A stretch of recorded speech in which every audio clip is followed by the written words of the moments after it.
Presented by Unique Films.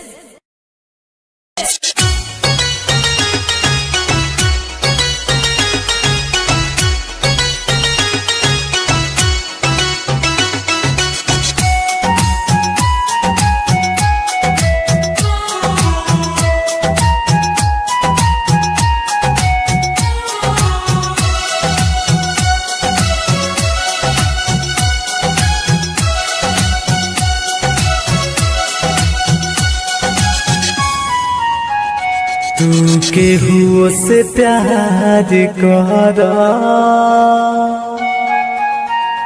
अब गम न हमारा रहे।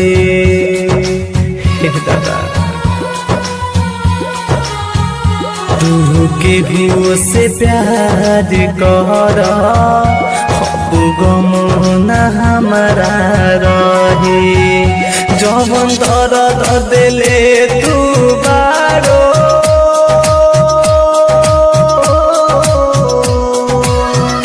जवन दर्द तू दिले बारो दिल पर पत्थर रख के सही।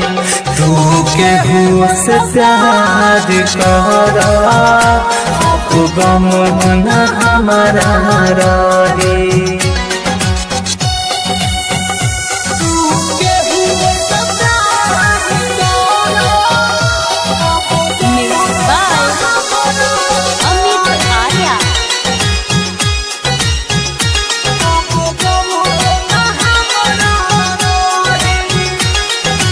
सोचता हो खबू रोवता हो खे लोराबा खूब बहाई।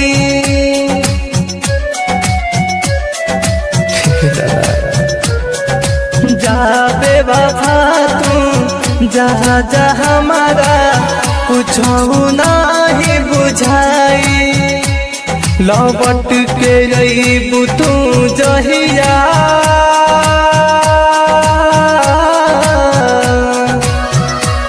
लौट के रही तू जहिया जरूरत हमारा न रही।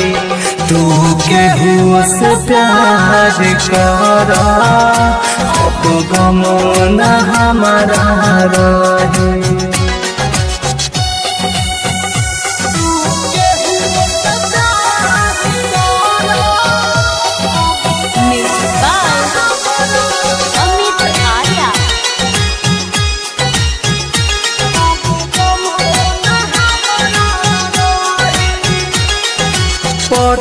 मारुति से तू कहलू हरदम प्यार निभाए।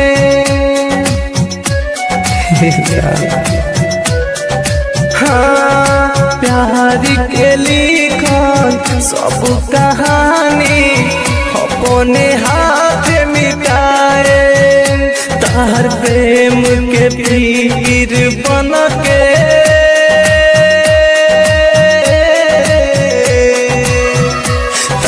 प्रेम के पीर बन के गुडू गिरी के अखिया बही। तू केहू के प्यार कर अब गम न हमारा रहे।